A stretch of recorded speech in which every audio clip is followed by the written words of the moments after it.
اور وہ بھرپور رہا ہے اور انہوں نے کردار اپنا ادا کیا ہے۔ تو میں انہی حضرات علماء اکرام کے نقش قدم پر چلتے ہوئے سیاست کے میدان میں موجود ہوں، اور ہماری جماعت بھی موجود ہے، اور علماء کی سرپرستی میں ہم سیاست کر رہے ہیں۔ تو آپ کا مقصد کیا ہے مولانا صاحب سیاست میں آنے کا؟ ایک اور چیز ہے کہ ہم سیاست میں جو آئے ہیں، بنیادی طور پر سیاست بھی دین کا حصہ ہے۔ جیسے دین ہماری رہنمائی کرتا ہے کہ ہم نے حضور پاک صلی اللہ علیہ وسلم کی طرح کھانا اور پینا ہے، حضور کی طرح ہم نے آرام کرنا ہے، نمازیں حضور کی طرح ہونی چاہیے، زکوٰۃ حضور کی طرح ہم ادا کریں، حج حضور پاک صلی اللہ علیہ وسلم کی طرح ہم کریں۔ یہ ساری باتیں وہ ہیں کہ جو دین ہے، اور حضور پاک صلی اللہ علیہ وسلم کی سیرت کو اپنانا میرے اور آپ کے لیے، سب کے لیے، ہر مسلمان کے لیے ضروری ہے۔ تو پھر حضور پاک صلی اللہ علیہ وسلم نے جو 10 سال حکمرانی فرمائی ہے مدینہ منورہ میں، اور حضور کے بعد حضرات خلفائے راشدین نے جو حکمرانی فرمائی ہے، تو یہ کیسے ممکن ہے کہ حضور پاک صلی اللہ علیہ وسلم کی طرح ہم کھائیں اور پئیں، وہ تو عبادت بنے۔ اگر حضور پاک صلی اللہ علیہ وسلم کی طرح ہم سیاست کریں تو وہ عبادت نہ ہو، اور حضور پاک صلی اللہ علیہ وسلم کی سیاست کو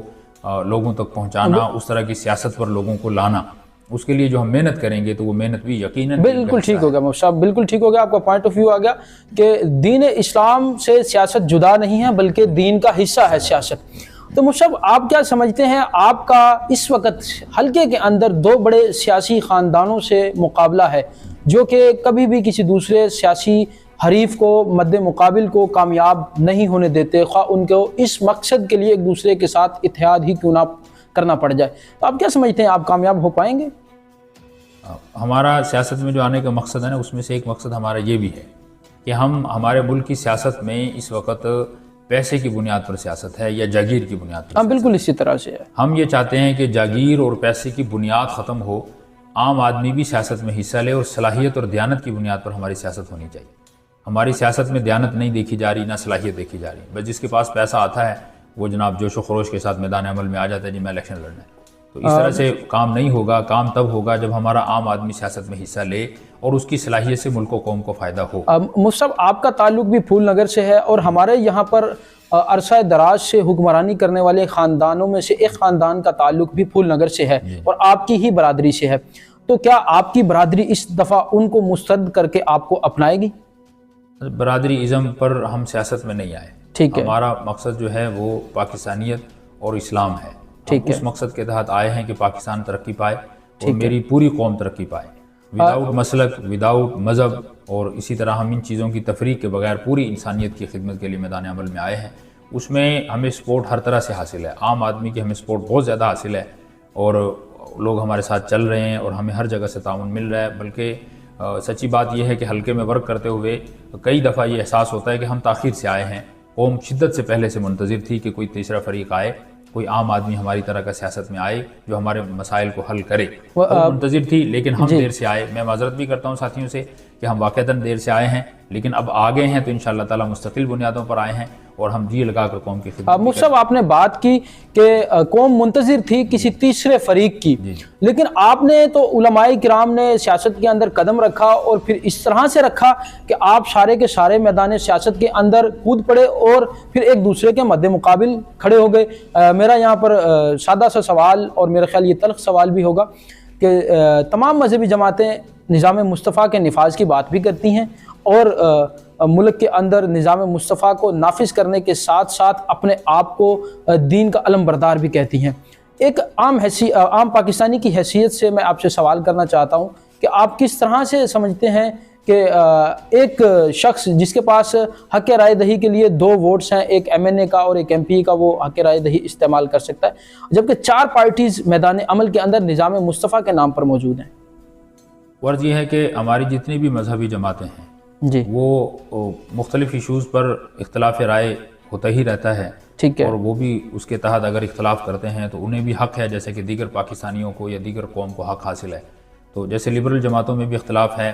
اور وہ اختلاف کی بنیاد پر 3 پارٹیاں اور وہ سیاست کر رہی ہیں، ہم اگر مذہب کی بنیاد پر سیاست کر رہے ہیں اور آئین پاکستان کے تحت ہم سیاست کر رہے ہیں تو سب کو حق حاصل ہے۔ لیکن مفتی صاحب لبرل پارٹیز میں دائیں بازو اور بائیں بازو کی جماعتیں ہوتی ہیں، الگ الگ موٹیو ہوتے ہیں، ان کے الگ الگ نظریات ہوتے ہیں، لیکن جبکہ مذہبی جماعتوں کا بنیادی جو نظریہ ہے وہ کلمہ طیبہ لا الہ الا اللہ محمد رسول اللہ، تو یہ تو اس میں تو تضاد ہی کوئی نہیں ہے، اور پھر ایک دوسرے کے مقابل الیکشن لڑیں۔ مذہبی جو جماعتوں کا اتفاق رائے ہے آئین پاکستان پر ٹھیک ہے 22 دستوری نکات ہمارے علماء نے دیے تھے اور پاکستان کا آئین اسلامی ہے، اس پر سب جماعتوں کا اتفاق ہے۔ اب اس کے نفاذ کا مرحلہ درپیش ہے، تو ہر جماعت ایک حکمت عملی طے کرتی ہے، اس کے تحت کرتی ہے۔ لبرل میں بھی کوئی اختلاف نہیں، لبرلز میں سیکولر نظریات کے اوپر یہ سب ایک ہیں، اس میں کوئی اختلاف نہیں ہے۔ باقی حکمت عملی کا تھوڑا بہت فرق ہے جماعتوں میں، اور اسی طرح ہر جماعت یہ سمجھتی ہے، جو لبرل جماعتیں وہ یہ سمجھتی ہیں کہ ہم لبرلزم کو زیادہ فروغ دیں گے، ہم چونکہ مذہبی جماعت ہیں اور ہم پاور والی جماعت ہیں، ہمارے پاس ملک کی سب سے بڑی نمائندگی ہمارے پاس ہے کہ قومی اسمبلی میں ہماری 16 سیٹیں تھیں، تو ہم ایک نمائندہ اور بڑی جماعت ہیں اس ملک کی، اس حیثیت سے ہم سیاسی میدان میں بھی ہیں، اور چھوٹی پارٹیاں جتنی بھی مذہب کی بنیاد پر ہیں وہ ہم ان کے مخالف نہیں ہیں، ہمارا ان سے کوئی تضاد نہیں ہے، اختلاف رائے ہے وہ رہے گا جی، وہ ختم نہیں ہو سکتا۔ لیکن مفتی صاحب عام ووٹر کس طرح سے انتخاب کرے؟ میرا سوال یہ ہے، ہم حلقے کی بات کر لیتے ہیں، حلقے میں 2 بڑے سیاسی حریف موجود ہیں جو کسی تیسرے کو ایکسیپٹ نہیں کرتے، ان کی موجودگی میں جب 4 جماعتوں کے امیدواران موجود ہوں گے اور ایک ہی نظریے کے نام پر، نفاذ اسلام کے نام پر جب وہ ووٹ مانگیں گے، تو ووٹر کس طرح سے انتخاب کرے گا؟ بس ووٹر کے لیے ہم اتنی سی بات عرض کرتے ہیں کہ ہم سسٹم کے اندر موجود ہیں، باقی جتنی بھی ہماری جماعتیں ہیں وہ قابل احترام ہیں مذہبی جماعتیں، ٹھیک ہے، لیکن وہ ہماری سطح پر ابھی تک نہیں ہے، یعنی ان کی ابتدائی محنت ہے اور ہماری محنت کافی آگے بڑھ چکی ہے کہ ہم پارلیمنٹ میں ایک مؤثر نمائندگی رکھتے ہیں، ملک کی سیاست میں ہم مؤثر کردار رکھتے ہیں، باقی جماعتوں کا بھی ایسے کردار نہیں ہے، تو اگر ووٹر ہمارے ساتھ کندھا ملائیں گے تو ہمارا کردار مزید بڑھ جائے گا، ان کے ساتھ چلتے ہیں تو مطلب اچھی بات ہے، لیکن ان کا کردار بہرحال ایک محدود دائرہ ہے۔ ٹھیک ہوگا مفتی صاحب، آپ نے بات کی کہ دیگر مذہبی جماعتوں کا کردار محدود ہے،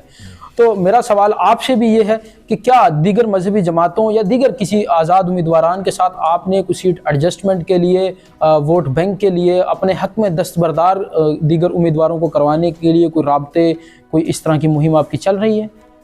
سیاست میں تمام آپشن ہمہ وقت موجود بھی رہتے ہیں، ان کو استعمال بھی کیا جاتا ہے۔ ہمارا چونکہ ہم جماعتی بنیادوں پر ہیں تو پارٹی سطح پر ہم نے نون لیگ کے ساتھ ہمارے ایڈجسٹمنٹ کی بات چلی تھی، لیکن وہ ایڈجسٹمنٹ نہیں ہو پائی۔ اس کے علاوہ ہمارے جتنے بھی آزاد امیدوار کھڑے ہیں ان سے مختلف مواقع پر مختلف طرح سے ہم نے بات چیت کی ہے، لیکن وہاں بھی کوئی ایڈجسٹمنٹ کی صورت سامنے نہیں آئی۔